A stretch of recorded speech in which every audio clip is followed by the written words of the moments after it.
You don't let anybody hit you. Okay, you're going to tell me that you'd have been able to stop him out there on the perimeter, huh? I'd have tried to push him out of bounds. You'd have been grabbing like most people for air. I'd have said, help, come from the inside. Where's my pursuit? Oh, boy. But you let him go down the sideline. You don't have any help there. You got to stay close enough so when he goes, you can push him out of bounds. But, again, it's easy to say that from up here. Well, I don't want you to pull out any old films and show where I didn't follow my own advice. I don't think a fan has left Mountaineer Field here yet. They're going to savor each and every moment of game number 11. Harris on the option. Pitches it off to Andre Johnson. Fights inside the 15. Out of bounds at about the 12-yard line. Terry Wooden providing the opposition. Terry Wooden played that picture perfect. He stood up the tight end, controlled the tight end, and when the pitch came around from under Johnson, he just threw the tight end right into the running back and knocked him out of bounds. Terry Wooden, again, one of the finest outside linebackers in the country. He's going to be an NFL star. Well, we've talked so much about West Virginia in its season. 8-2 if they go down to defeat this evening is Syracuse, with Pittsburgh still left on the schedule. An outstanding year for the Orangemen as well. Harris back under pressure now, gets the throw off and doesn't hit anything but about the 5-yard line.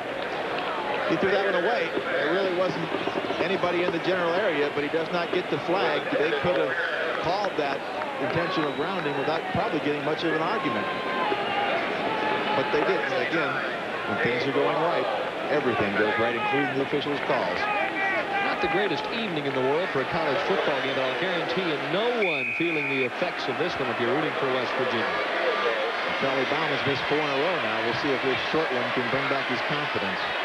A 28-yard attempt. And he likes that one. Gun goes off, and now it's 24-3. West Virginia on top and heading for a perfect 11-0 season. We'll be back right after this.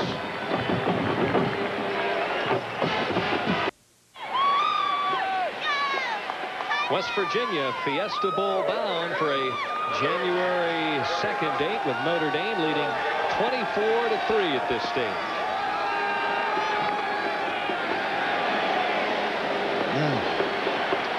Orange juice for sure, Mountaineer style. They're squeezing the orange of Syracuse. They've squeezed the ball away from them 5 times. And again, I don't know how many times we can say it. That's the difference in this football game. What a great rivalry, though, these two teams through the years since 1945. And Syracuse leads the rivalry 21-14. Obviously, they're going to lose one here this evening, unless something major happens in the last 10 minutes. But last year, West Virginia tried to spoil that undefeated season and couldn't quite pull it off. Good kick, and Walker takes it on the run at the 12. It's a couple of blocks and then gets belted at the 27-yard line. Really, we thought this was going to be an offensive football game, but the turning point, Stan, came very early, or I should say late in the first quarter. Yeah, about 25 seconds left. 7-0 West Virginia at this point. Todd Philcox down the line option. Now they don't play Philcox. They let him go to the inside. He takes the gap, goes down inside the 5, down to out to 1. But watch number 22, Bo Orlando, throw his 173 pounds into Philcox, separate the ball from him. And that's the type of effort that's winning football. 173 pounds of inspiration, Bo Orlando, and that's the turning point. McPherson goes back with the senior Philcox here for the closing moments in this one. Counter play handoff. And Owens gets a little room and then has finally stood straight up at about the 37-yard line. Now let's head down to John Snyder, who's going to discuss security here at Mountaineer Field. Well, Denny, as you know, with 9:45 to go, Syracuse, but West Virginia officials are about the end of the game. In the past here, the fans who stormed onto the field and torn down the goalposts, and behind me, you see some of the patrolmen. A security force tonight of nearly 150 state patrolmen, and normally force is 34-40. They want to keep the people off the field when it's over. Philcox looks downfield and then swings it out, and it's been that kind of an evening for the Orangemen of Syracuse. I think when you win your first Lambert Trophy in 97 years, your first undefeated season, that was one tie in that undefeated season, that you deserve to let them run on the field and have a good time. I've been a part of fans running on the field both when we've won and when we've lost, and I always felt it was part of football. That was part of being a football fan, is getting able to enjoy your victories, whether it disrupted some other team or not, that's just part of it. When you get beat, you take it like a man. Split backs for Philcox. Twin set to the right side. 3rd down and 4.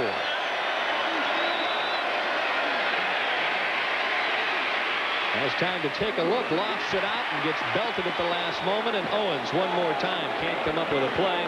And now Dick McPherson faces 4th down with 4 yards to go and 9:19, or make that 9:14 rather, left in this one. Brandis Bell back deep.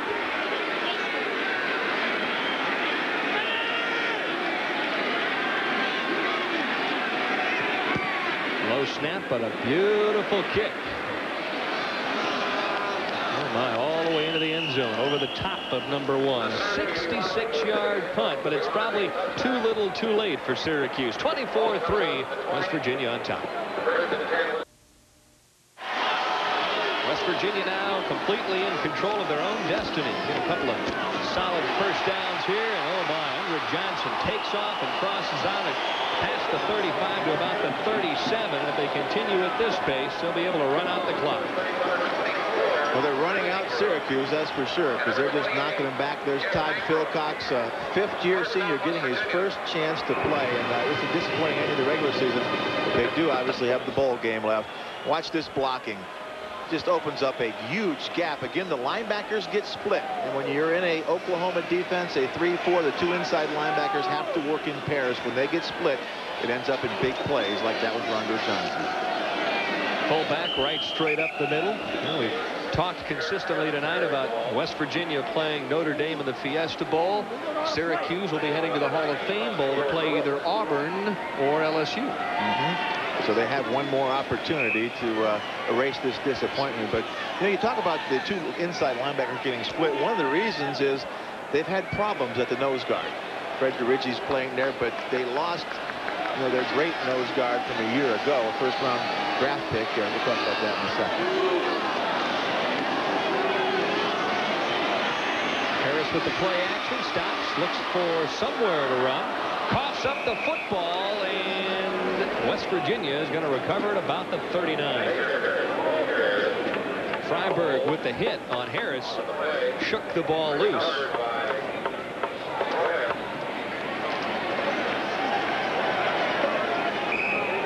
Well, he scrambles around, and the one thing you don't want to do is make a mistake and allow somebody back in the football game is holding it like the proverbial loaf of bread. I know it's a cliche, but that's what it looks like. The ball pops out. Luckily, again, everything going right for West Virginia. Here's the 3 wide receiver offense, Denny. They're stretched. 3rd and 7. Trying to provide some pressure. Downfield it goes, and pulling it in is Calvin Phillips. That ball was right on the money inside the 35. Tell you what, if I was getting ready for Notre Dame, I would use this formation time and time again. Watch the throw to his left, a tough throw on the sideline. He hits him right on stride as he's going out. Calvin Phillips right. I mean, could you ask it for any better than that as you're going out of bounds? Give me the ball, let me run out of bounds. That's a safety on a wide receiver. Marcus Paul, that's a tough matchup. You should win that if you can give him time to throw.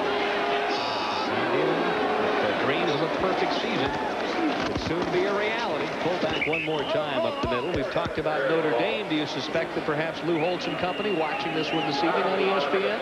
I'm sure there's a lot of people. You know, Dick McPherson talked about that last night. He says, you know, from everybody in college football that gets to play in the afternoon, ESPN has become their network because that's the games they get to see, the ones that are played here. On our night games and our late afternoon games are the ones they get to see. I'm sure there's a lot of Notre Damers watching this football game while thinking about USC. 24-3, the Mountaineers on top. Harris thought about pitching for a moment and then thought the better of it and hung on this time. Yeah, he remembered the last time he made that late pitch that ended up hitting the ground. Dick McPherson, right in front of that play, was probably yelling, pitch it, pitch it. Please to one of my guys. Oh, what a great competitor he is. Last night we had a long chat with him and very philosophical about Syracuse and where the program is right now. And he said, I'm not going to be happy until we're an 8, 9, 10 game winning team every year through like the early 90s. Quiet yardage by Major Harris. And a drop back and look downfield. On a crossing pattern. It's the tight end. Wins heading for the end zone. Bumped out of bounds at the 1. Talk about protection. If you're going to run delay patterns, you need protection.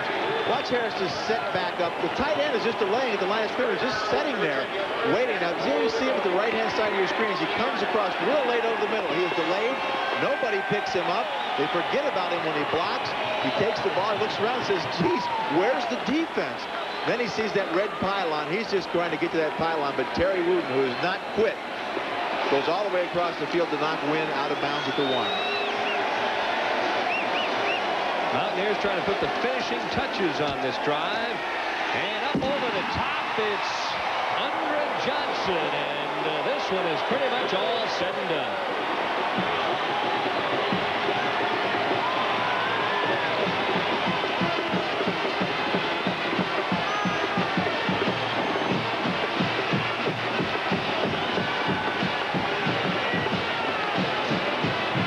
Over the top. Again, watch the good lead block on Dan Busey right there.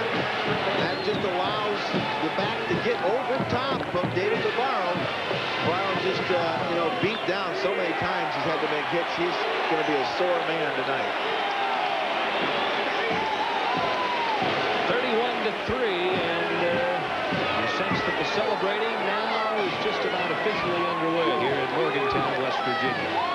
And we talked about it before. If the crowd was allowed down on the field, I have this picture of them picking up Major Harris and passing him around like the hockey players do the Stanley Cup. You know, just changing him around the field. Talked about don't celebrate too early here. Yeah. LaSalle almost celebrated a little bit early last night against Louisville when they had them 6-7 points down with a few minutes left in the game, and they were lucky to get away, fortunate to get away with the victory after Louisville had tied up that basketball game. Xavier moving on there. But I don't think it's too early to celebrate now for West Virginia. No, I think you might be right. I think they can go ahead and high-five it to death. Corks on the champagne starting to pop all over Morgantown. Walker from the 5. Nice move across the 30. He's got some running room. Finally wrapped up just shy of midfield. Heck of an effort that time by Walker. We sat and talked to the special teams coach a little bit last night, and they were concerned because last week they'd given up a 92-yard touchdown run. You see. What is it, a heat wave? Yeah, I tell you what, that shows he's been putting out the effort, hasn't he? As the heat's escaping through the top of his head into this cool air down here in West Virginia, creating a little steam off the head of Grantis Bell. That's right. He's used to that warm weather down there in Florida. It could be 25 below 0 right now, and it wouldn't make any difference here. Time to pull out all the stops. Maybe come up with a big play. Toughest time of the game for a quarterback because everybody's loading up. Moore gets behind the secondary and just can't quite get to the football. He was behind the secondary.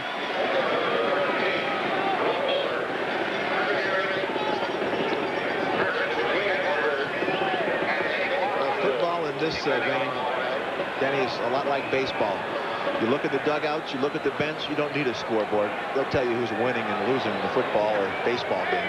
Well, in your illustrious career at Ohio State, you went undefeated one year, but you had some other tough ones. Twice we lost the national championship in the last game, going undefeated. Once to Jim Plunkett at Stanford, and once to Bo Schembechler in Michigan in his first year up there.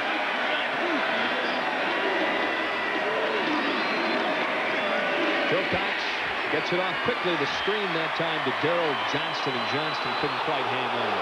And a flag thrown for roughing the passer, obviously. That may have been a sympathy flag. I think that these guys are coming after him. He's taking a pounding, but they come through like a sieve here. Here's Marlett.